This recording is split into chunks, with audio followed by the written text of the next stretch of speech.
नमस्कार, India top news में आपका स्वागत है। ब्रेकिंग न्यूज हो रहा है। प्रधान की प्रशंसा चारों ओर हो रही है। उत्तर प्रदेश जनपद बलिया से है, जहां विकास खंड मनिया के अंतर्गत ग्राम पंचायत बिजलीपुर के ग्राम प्रधान बृजराज यादव उर्फ बिजलेश गरीबों का मसीहा नौजवानों का धड़कन, हर दुख में साथ रहने वाला व्यक्ति, अपने हाथों से 50 से अधिक लाशों का दाह संस्कार करना, पूरा सामान देना, गरीबों को अनाज गेहूं देना हमारी दिनचर्या में है। हमारे ग्राम सभा में एक सामुदायिक स्वास्थ्य केंद्र है, जो 10 वर्षों से डॉक्टर विहीन है। डॉक्टर की आवश्यकता बहुत जरूरी है। कई बार उच्च अधिकारियों की शिकायत करने के बाद भी आज तक कोई डॉक्टर नहीं आया। योगी राज में गांव में पानी निकास की व्यवस्था करना, नाली बनवाना, शुद्ध पेयजल व्यवस्था कराना, पानी टंकी की व्यवस्था कराना, गांव को आदर्श गांव बनाना, यह हमारी प्राथमिकता है। सरकारी योजनाओं को पात्र लोगों में देना, गांव को स्वच्छ और सुंदर बनाना हमारी प्राथमिकता है। मीडिया कर्मी के सवालों का जवाब देते हुए कहा कि जितना मैं काम 1 साल में करा दिया हूं, इतना काम किसी भी प्रधान के कार्यकाल में नहीं हुआ है। जनता मुझे मसीहा मान चुकी है। मैं जनता के हर दुख सुख में हर समय खड़ा रहता हूँ। सौदागृह बनाना हमारी प्राथमिकता है। गांव के हर दुख सुख में हमेशा खड़ा रहूंगा। आइए सुनते हैं प्रधान बृजराज यादव की जुबानी क्या कह रहे हैं। सबसे पहले मैं आपका परिचय जानना चाहता हूँ। मेरा नाम है बृजराज यादव बिलेश, ग्राम प्रधान बिजलीपुर। प्रधान जी, आप पहली बार प्रधान जीते हैं कि इसके पहले भी प्रधान रह चुके हम हैं? दूसरी बार चुनाव जीते हैं। दूसरी बार लड़े हैं और पहली बार जीते हैं। अच्छा, पहली बार इस गांव सभा के प्रधान हुए। प्रधान जी, एक चीज़ बात है कि जिस तरह से जनता आप पे विश्वास करके आपको प्रधान पद का जो जिम्मेदारी सौंपी है, तो गांव की सभा की जनता के साथ किस तरह से खरा उतरने का काम करेंगे? जनता ने जिस तरह से हमके उम्मीद के साथ चुनाव जिताए हैं, उस उम्मीद पर खड़ा उतर के पूरे ग्राम सभा में अच्छा काम किया जाएगा। अच्छा, एक चीज़ और बात आ रही है सामने कि आपने एक ऐसा समाज सेवा किए हैं जो सैकड़ों लाशों को जो है आप शमशान घाट ले जा करके जलाने का काम किए हैं, गरीबों में चावल दाल रोटी आटा बांटने का काम किए, इस पर क्या कहेंगे? जी सर, हमारे ग्राम सभा में कोई भी अगर व्यक्ति मरता है, उसको अपने हाथों से हम लाश फुकवाने का काम करते हैं और लकड़ी से लेकर कफन जो भी लगता है उसको हम देते हैं। और हमारे जो भी अगल बगल जितने गांव हैं, और कोई व्यक्ति अगर मर भी जाता है, उसके पास पैसा नहीं रहता है, उसको भी हम फुकवाने का काम करते हैं। इसका लाभ अपने हाथों से हम आज तक 50 से ऊपर लाश फुकवाने का काम किए अपने ग्राम में। मैंने आप इसका लाभ आपको जनता ने दिया? हाँ, इसी का लाभ हमको मिला है, जो भगवान का देन है, प्रधान। अच्छा, गांव सभा में आप जब से आप अपने कार्यकाल में कितना काम कराए हैं मनरेगा से? मनरेगा से तो बहुत काम करवाए हैं सर अपने ग्राम सभा में। कौन कौन? हम 1 साल में अपने ग्राम सभा में जितना काम करवा दिए हैं, उतना 5 साल में कोई प्रधान काम नहीं करवाया है। अच्छा, जैसे कौन कौन सा काम? हम काम करवाए हैं, जो हमारे यहाँ जो सर स्कूल है, प्राइमरी स्कूल है, वहाँ पर हम डेस्क बेंच लगवाए हैं और वहाँ पर मिट्टी भरवा करके हम वहाँ पर इंटरलॉकिंग का काम करवाए हैं। रास्ता जाने का काम कराए? रास्ते वहाँ पर एकदम बच्चों को पढ़ने के लिए सारे सुविधा है वहाँ पर। और इसके बाद अभी उस पर हम विचार करें, आरओ भी लगवाने का काम करेंगे। इसके बाद जो भी पंचायत है, पंचायत भवन है, वहाँ पर हम उसको बाउंड्री दे करके रंगाई पोताई करवाए हैं। वहाँ पर सीसी कैमरा और जो भी नेट सुविधा है, सारा उसमें हम व्यवस्था करवा दिए हैं। इसके बाद अपने ग्राम सभा में जहाँ नाली है, जहाँ रास्ता है, खड़ंजा, आरसीसी, 10 से ऊपर हम अपने आज तक अभी 1 साल के कार्यकाल में 10 से ऊपर भी रास्ते का काम हम करवा दिए हैं अपने ग्राम सभा में। सब सामुदायिक शौचालय की व्यवस्था? सामुदायिक शौचालय है, वहाँ पर जो पहले प्रधान थे वहाँ काम अधूरा था, और अपने कार्यकाल में उसको काम अब 2-4 दिन के अंदर में हम शुरू करवाने जा रहे हैं, शुरू करवा देंगे। आवास की क्या व्यवस्था है? आवास में जो भी पात्र व्यक्ति है उसको दिया जाएगा, सरकारी कोई वंचित नहीं रहेगा। सरकारी योजनाओं का लाभ किसको आप दे रहे हैं? सरकारी योजना का लाभ हमारे ग्राम सभा में जो भी उस पात्र व्यक्ति हैं उसको दिया जाएगा। गाँव सभा इसके लिए क्या आप योजना बनाए हैं? इसके लिए कहीं पर वैसा व्यवस्था नहीं है, लेकिन हम जो निजी जमीन है तलाश रहे, उसको निजी जमीन को हम खरीद करके अपने ग्राम सभा के हित के लिए उसमें पानी गिरवाने का काम करेंगे।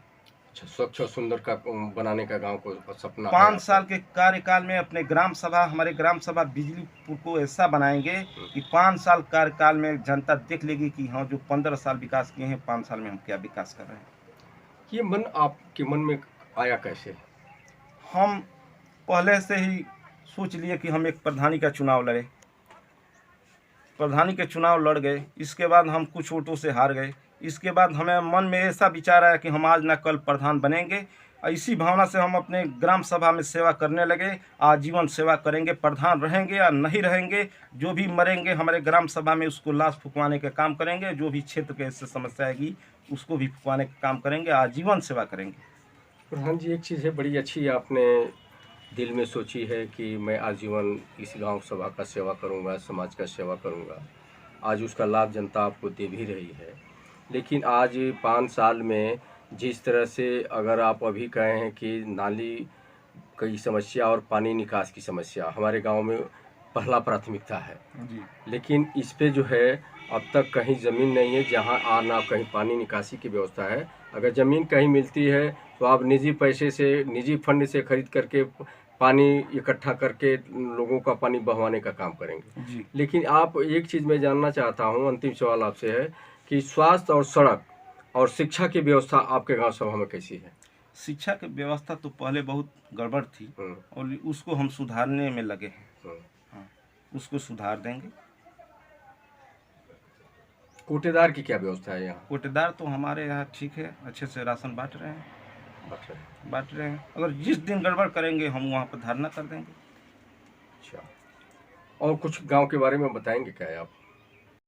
अपने ग्राम सभा में पूरे बस्ती में चारों तरफ हम लाइट लगवाने का भी काम किए हैं। कितनी लाइट लगवाए हैं कुल? अभी तो हम 60 लाइट लगवाए हैं। कौन लाइट है? जो LED लाइट है। अच्छा, तब तो उजाला हो जाता उजाला होगा होगा। रात में। और फिर मांग किए हैं कि कुछ लाइट जो भी जहाँ भी वंचित है वहाँ पर लग जाए। एक चीज़ है प्रधान जी, एक और सामने जनता के बीच ये आ रहा है कि आपके गांव में एक सामुदायिक स्वास्थ्य केंद्र बना हुआ है जो काफ़ी दिनों से डॉक्टर विहीन है, कोई वहाँ डॉक्टर नहीं है। आज लोग बता रहे हैं, जनता बता रही है कि वह सामुदायिक स्वास्थ्य केंद्र जो है शराबों का अड्डा हो गया है। क्या सच्चाई है इस पर, क्या कहेंगे इस पर? हमारे ग्राम सभा में जो एक सामुदायिक स्वास्थ्य केंद्र है, हम सरकार से ही मांग करते हैं कि वहाँ पर कोई अच्छे डॉक्टर की व्यवस्था किया जाए या हमारे ग्राम सभा में जो भी व्यक्ति उसको लाभ मिले। रही बात जो शराब की अड्डा की बात आ रही है, इस पर क्या कहेंगे? जो शराब की अड्डा है वहाँ पर लोग पीते हैं तो उसको हम बंद करवा दिए हैं और इसीलिए हम चाहते हैं कि वहाँ पर एक डॉक्टर की व्यवस्था किया जाए। सरकार से हम मांग करते हैं कि जो भी गलत काम वहाँ पर लोग पी रहे हैं वो सारा बंद हो जाए। सामुदायिक स्वास्थ्य केंद्र में लोग बैठ करके शराब सेवन करते हैं जी। तो इसकी शिकायत अब कहीं किए हैं? इसकी शिकायत तो अभी हम किए नहीं हैं। अच्छा, लेकिन सोच रहे हैं कि अब इसकी शिकायत अगर बंद नहीं होगा तो हम करेंगे और इसी के लिए हम सोच रहे हैं कि वहाँ पर डॉक्टर की हम मांग करते हैं कि वहाँ पर व्यवस्था अगर हो जाती है तो वहाँ पर हमारी ग्राम सभा का विकास होगा और जो भी दारू वारू पी रहे हैं सारे लोग वहाँ पर से कोई नहीं रहेगा। तो ये कभी आप सीएमओ महोदय बलिया से आप कभी लिखित पत्र दे करके मांग किए हैं डॉक्टर? अब लिखित पत्र देंगे और मांग करेंगे। आप एक लिखित पत्र दीजिए और मांग कीजिए, फिर क्या होता है बताइए। मीडिया आपके साथ है और मीडिया आपकी मदद करेगी। स्वास्थ्य सरकार भी आज हर जगह स्वास्थ्य केंद्रों पर डॉक्टर दे रही है जनता की सेवा के लिए, तो आज जो सरकार दे रही है उसका लाभ आप लीजिए और स्वास्थ्य केंद्र पे अच्छे डॉक्टर की तैनाती हो और वहाँ अच्छे मरीजों का इलाज हो। हम जाएंगे, सीएमओ साहब से मुलाकात करेंगे, इसके हम बताएंगे अपनी ग्राम सभा की क्या समस्या है और वहाँ पर डॉक्टर की व्यवस्था किया जाए। सब्सक्राइब करें इंडिया टॉप न्यूज चैनल और बेल आइकन दबाना ना भूलें। इंडिया टॉप न्यूज अपने क्षेत्र की खबरें सबसे पहले पाएं।